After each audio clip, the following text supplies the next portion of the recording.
খুবই দুর্ভাগ্যজনক একটা ব্যাপার কয়েকদিন ধরেই বেশ নজরে আসছে।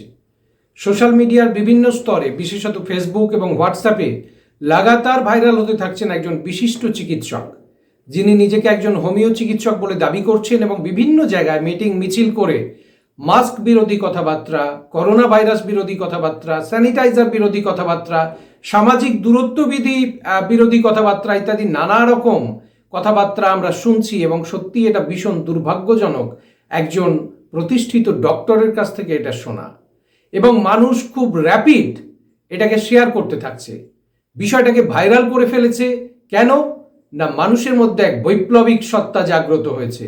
এই ডাক্তারবাবুর সাথে মিলিত হয়ে আমি তার প্রতি পূর্ণ শ্রদ্ধা বজায় রেখে, তিনি বয়সে আমার থেকে যথেষ্ট বড় এবং তিনি একজন ডক্টর, তিনি একজন প্রফেশনাল ডক্টর, সেই শ্রদ্ধা বজায় রেখে আমি বলছি পরিপূর্ণভাবে যে একটা বৈপ্লবিক চিন্তাধারা যেন গোটাটাকেই সাজিয়ে দিয়েছেন একটা আমেরিকান চক্রান্ত, এবং আমেরিকার বিরুদ্ধে আমরা লড়াই করছি, দেখো আমরা ভারতীয়রা, আমরা স্বাধীনতা সংগ্রামীর সমান হয়ে গেছি, যেন একটা বৈপ্লবিক কর্মকাণ্ড চলছে। আশ্চর্যজনক, অত্যন্ত হতাশাজনক। একজন চিকিৎসক কি করে একটা মাস্ককে তিনি তুলনা করছেন অন্তর্বাসের সাথে, এবং সেই অন্তর্বাসের সাথে তিনি বলছেন একটা অন্তর্বাসের মধ্যে যে পরিমাণ জীবাণু বসবাস করে সেই পরিমাণ জীবাণু বসবাস করছে নাকি মাস্কের মধ্যে। আশ্চর্য কথা। আমি জানি না কোন বিজ্ঞান বইতে এই জাতীয় কথাবার্তা লেখা আছে। হ্যাঁ, অবশ্যই আমাদের মুখগহ্বরের মধ্যে প্রচুর পরিমাণ জীবাণু বসবাস করে, আমাদের নেজাল ডিসচার্জের মধ্যে প্রচুর পরিমাণে জীবাণু বসবাস করে, যার জন্য একটা মাস্ক সর্বাধিক কতক্ষণ আমরা ব্যবহার করতে পারি তারও নির্দিষ্ট কিছু নিয়মবিধি আছে, এবং মাস্ককে প্রপার ওয়েতে স্যানিটাইজ করার কথা বলা আছে। তিনি বলছেন যে বারবার আমরা এরকমভাবে মাস্কের মধ্যে হাত দিচ্ছি বলে হাত থেকে জীবাণু মাস্কের মধ্যে চলে আসছে। আমরা কি ভুলে যাচ্ছি যে WHO আর একটা নির্দেশিকা আছে যে হাতকে বারে বারে স্যানিটাইজ করুন? তাহলে হাতকে যদি আমি বারে বারে স্যানিটাইজ করতে থাকি, স্যানিটাইজারের প্রভাবে আমার হাতের মধ্যে যে সমস্ত জীবাণু আছে সেই জীবাণুগুলি মারা যাচ্ছে। তাহলে হাত থেকে মাস্কের মধ্যে জীবাণু আসছে কি করে? এখন প্রশ্ন হচ্ছে, মাস্ক কি সত্যি কোনো ভাইরাসকে আটকাতে পারে? না, পারে না। মাস্কের পক্ষে কখনোই কোনো ভাইরাসকে আটকানো সম্ভব নয়, কিন্তু একটা মানুষ থেকে আরেকটা মানুষে ভাইরাস যে রুট দিয়ে ছড়িয়ে পড়ছে সেই রুটটাকে, সেই পজিটিভ ফর্মটাকে আটকানো সম্ভব। কেন না, করোনা ভাইরাস তার কোনো হাত পা ডানা নেই যে সে ডানা মেলে আমার শরীর থেকে উড়ে যাচ্ছে অপরের শরীরে, আমি মাস্ক দিয়ে তাকে আটকে রেখেছি। No, never. Actually nasal discharge affected person, যে তার যখন হাঁচি হচ্ছে, কাশি হচ্ছে, স্পিডিং, থুতু ফেলছে, সেখান থেকে যে ডিসচার্জ হচ্ছে সেই ডিসচার্জের মধ্যে দিয়ে, সেই গ্র্যানিউলসের মধ্যে দিয়ে করোনা ভাইরাস যাচ্ছে অপর একজনের শরীরে, যার জন্য 6 ফুটের একটা ডিস্টেন্স মেনটেন করতে বলা হচ্ছে, কারণ এটা 6 ফুটের বেশি ট্রাভেল করতে পারে না এয়ার ড্রপলেটস গুলো। তাহলে আমি মাস্ক দিয়ে কি প্রিভেন্ট করছি? নেজাল ডিসচার্জ, আমার মুখ থেকে যে থুতু ছিটকাচ্ছে, যে লালা বেরিয়ে আসছে, সেইগুলোকে আমি প্রিভেন্ট করছি। এইগুলো সত্যি কিন্তু সার্জিক্যাল মাস্ক বা আদার্স যে সমস্ত মাস্ক রয়েছে তা সেগুলোকে ভেদ করে যেতে পারে না। তাহলে যে বাহনে চেপে করোনা ভাইরাসটা এক শরীর থেকে আরেক শরীরে যাবে, সেই বাহনটাকে আটকে দেওয়া হচ্ছে, ভাইরাসটাকে নয়। তাই মানুষকে অহেতুক ভুল বুঝিয়ে কোনো লাভ নেই। সত্যি কথাটা মানুষের সামনে তুলে ধরা আমি মনে করি প্রত্যেকটি ভারতবাসীর জন্য ভীষণ প্রয়োজনীয়। এবার আসি আমি পরের প্রসঙ্গে, তিনি ভ্যাকসিনেশনের বিপক্ষে। 100 বার প্রত্যেক মানুষের, আমাদের দেশে আমরা যে ইনফ্রাস্ট্রাকচারের মধ্যে বাস করি, আমাদের প্রত্যেকের স্বাধীনতা আছে যে আমরা কি করব, ব্যক্তি স্বাধীনতা অবশ্যই আছে, কিন্তু যখন এটা সমাজের বৃহত্তর মানুষের স্বার্থে দাঁড়ায় তখন রাষ্ট্রকে সেখানে নাক গলাতেই হয়, এবং ভ্যাকসিনেশনকে মাস্ট করা হচ্ছে। আজকে সারা পৃথিবী বলেছে ভ্যাকসিনেশন ছাড়া তুমি ট্রাভেল করতে পারবে না। এটা প্রত্যেকটি মানুষের সিকিউরিটির জন্য, সেফটির জন্য, এটা মানব সভ্যতার সেফটি সিকিউরিটির জন্য। যখন আমরা অতীতে দেখেছি সেই সময় চিকিৎসা বিজ্ঞান এত উন্নত হয়নি, মহামারীতে লক্ষ লক্ষ কোটি কোটি লোক মারা গেছেন। এবারের মহামারীতেও মৃত্যুহার যথেষ্ট বেশি ছিল, কিন্তু তাকে সেইভাবে নিয়ন্ত্রণ করা গেছে শুধুমাত্র এই সচেতনতামূলক পদক্ষেপগুলো নেওয়ার মাধ্যমে। ভ্যাকসিনেশনের বিরুদ্ধে একটা ভাইরাল ডিজিজ উইদাউট ভ্যাকসিনেশন, তাকে কিভাবে আমরা আটকাতে পারি, কিভাবে থামাতে পারি?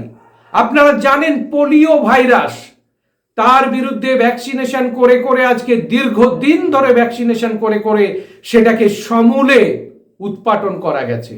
আজকে পৃথিবীর বিভিন্ন দেশ পোলিও ফ্রি, সেখান থেকে পোলিও ইরেডিকেট করা গেছে। হেপাটাইটিস ভাইরাসের এগেনস্টে লাগাতার ভ্যাকসিনেশন চলছে।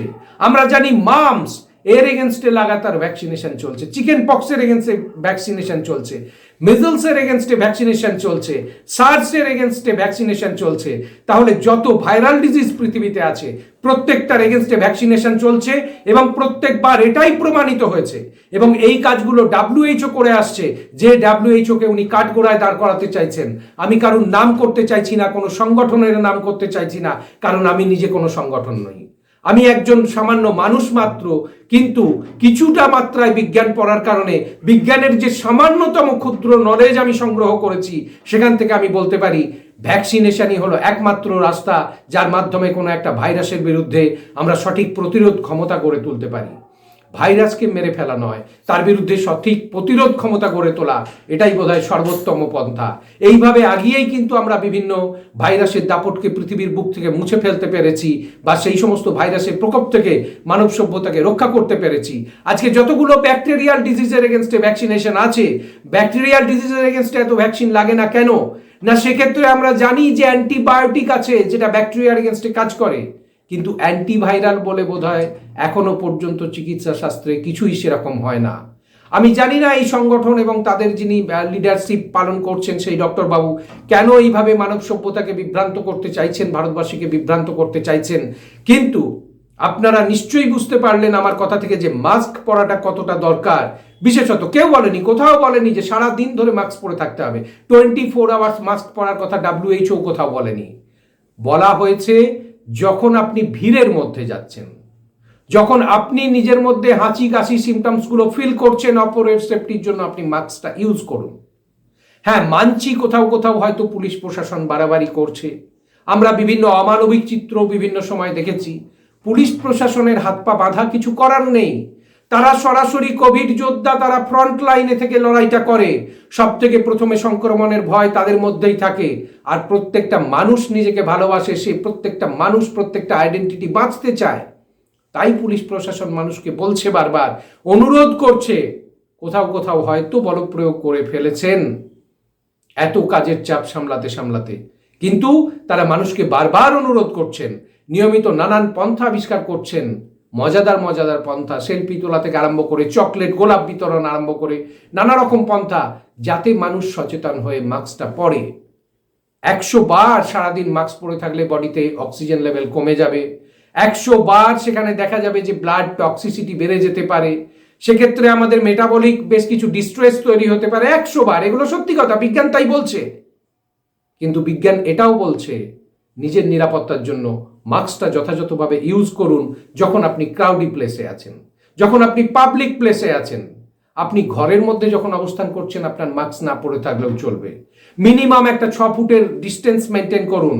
লাইনে দাঁড়িয়ে ওর গায়ে হামলে পড়ার যে সংস্কৃতি এতদিন পালন করে এসছেন, সেখান থেকে এবার সরে আসুন। হ্যান্ডশেক থেকে এসে নমস্কারে আসুন। এগুলো বিজ্ঞান শেখাচ্ছে আমাদেরকে। তাই বিজ্ঞানকে অস্বীকার করে অহেতুক কিছু ভ্রান্ত ধারণা মানুষের মধ্যে ছড়িয়ে দিয়ে হাততালি পাওয়ার মধ্যে আমি কোনো মহত্ব খুঁজে পাই না। আমি জানি না, এবার বাকি দায়ভার রইল অডিয়েন্সের ওপরে। আপনারা গোটাটা বিচার করুন কি আপনাদের করা উচিত নিজেদের সেফটি সিকিউরিটির জন্য, আর কি করা উচিত নয়। পরিশেষে আমি বলবো, ডাক্তারবাবু এবং তার সঙ্গে যারা ছিলেন, এই তথ্যটাও যদি তারা দিতেন যে তারা নিজেরা কি ভ্যাকসিনেটেড নয়। প্রশ্ন রইল আমার, আশা করি উত্তর পাবো। এবং আমার কথাগুলো যদি সত্যি তাদের খারাপ লেগে থাকে, আমি আন্তরিকভাবে দুঃখিত। কাউকে দুঃখ দেওয়ার জন্য, কষ্ট দেওয়ার জন্য আমি চ্যানেলে আসিনি। আমাদের চ্যানেল সবসময় মানুষের সেবা করে এসেছে। তাই সকলকে বলবো, সুস্থ থাকুন, নিরাপদ থাকুন, সচেতন থাকুন এবং নিশ্চিন্তে থাকুন। এই লড়াইয়ে জয়লাভ মানব সভ্যতারই হবে আরও একবার।